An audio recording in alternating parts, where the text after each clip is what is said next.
राधे राधे। बहुत ही समस्या है और बहुत ही कंफ्यूजन में आप पड़े हुए हैं।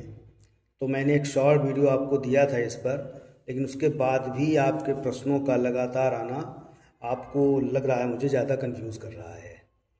तो मैं आपको ये छोटा सा वीडियो करीब 4 मिनट का रहेगा, 5 मिनट का, और उसको अच्छे से आप समझ जाएंगे कि आपको होलिका दहन कब करना है, भद्रा कब है और ग्रहण का क्या स्थिति है।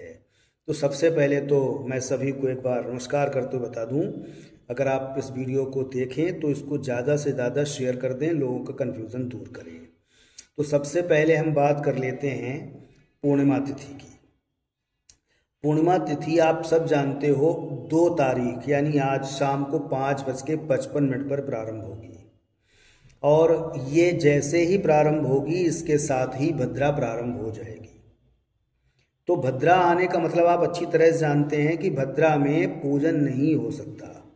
आपको मालूम होगा कि अगर भाई उसका रक्षाबंधन पर भद्रा आती है तो भाई का टीका नहीं होता है, बहनें भाई का टीका नहीं करती रक्षाबंधन पे अगर भद्रा चल रही होती है।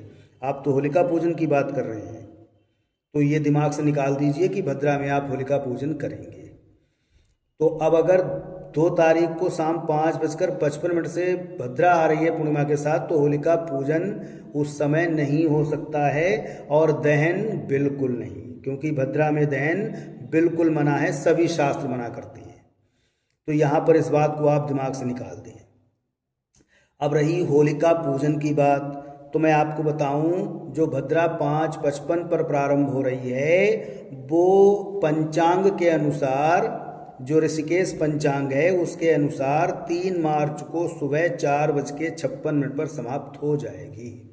और एक आध पंचांग है जो उसको 5 बजे के बाद भी समाप्त होना बता रहे हैं। तो यहाँ पर कोई दिक्कत नहीं है। अगर आपके यहाँ पर भद्रा सुबह समाप्त हो रही है तो आप 5 बजे के बाद, 5:30 बजे के बाद होलिका पूजन, होलिका दहन का कार्यक्रम 3 मार्च को कर सकते हैं।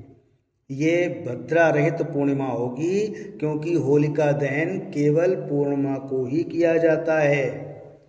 अब कुछ विद्वान ये बताते हैं कि भद्रा का 5 घटी छोड़कर आप मुख छोड़ दीजिए और पूंछ पर होलिका दहन कर लीजिए।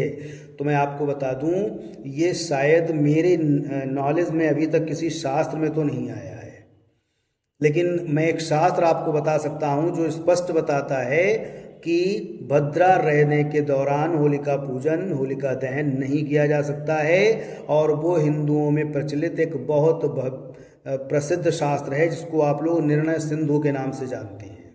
आप निर्णय सिंधु अगर पढ़ते हो या किसी के पास हो तो आप उसमें जाकर होलिका दहन प्रसंग को देखिए।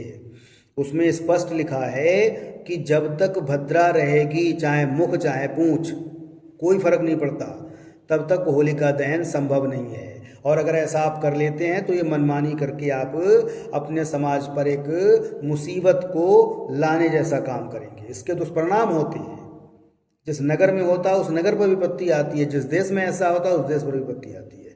मैं नहीं कह रहा हूँ, निर्णय सिंधु बोल रहा है, आप उसको पढ़ सकते हैं।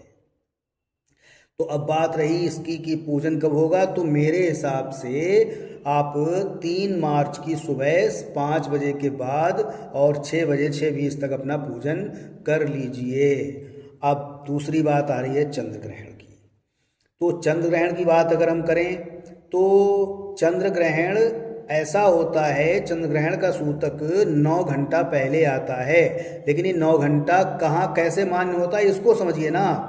दरअसल जहां पर चंद्र ग्रहण दिखना जिस समय से शुरू होता है उस समय से 9 घंटा पीछे जाते हैं। मैंने बहुत लोगों से सुना, इस बार कुछ बता रहे हैं 6 बजे, कुछ बता रहे हैं 9 बजे। तो ये भी दिमाग से निकाल दें आप। भारत में चंद्र ग्रहण शाम को 6:21 से प्रारंभ होगा, तो आप 6:21 से 9 घंटे पीछे चले जाइए, तो 9 बजे के बाद यहाँ सूतक लगेगा। मैं उन देशों की बात नहीं कर रहा हूँ जहाँ पर रात के 3 बजे से दिखना शुरू हो जाएगा। कुछ देशों में रात के 3 बजे से, मतलब आपके यहाँ जब 3 बजेंगे तब से पड़ेगा ना, तो आप उस 3 से गणना नहीं कर सकते हैं जो सुबह 6 बजे मान के बैठे हैं। आप शाम के 6:21 से आपके यहाँ दृष्टिगोचर होगा, तो आप 6:21 से अपने 9 घंटा पीछे करिए, तब से आपका सूतक मान्य होगा। वो 9 बजे के बाद मान्य होगा।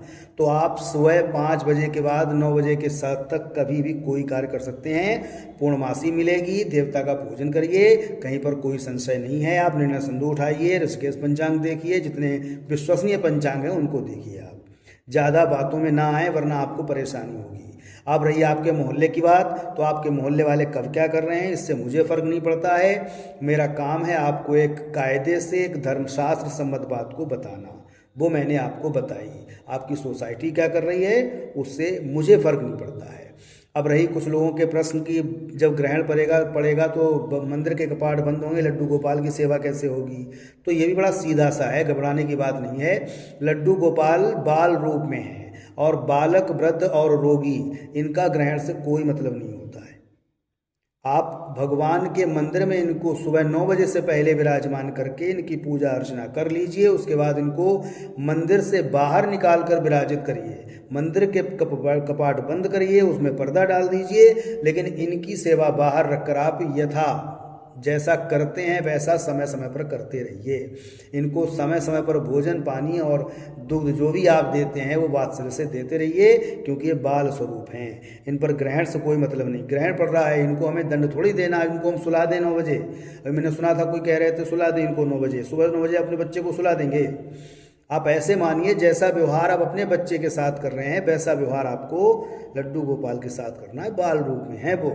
तो अब आपके ऊपर मैं छोड़ता हूँ, जैसा आपको उचित लगे उनको आप पूजा घर से बाहर बैठा लीजिए और उनका उचित सत्कार करिए, उनको भोजन पानी खूब दीजिए। आप अगर अभी कोई संशय हो तो फिर हरी इच्छा है। राधे राधे।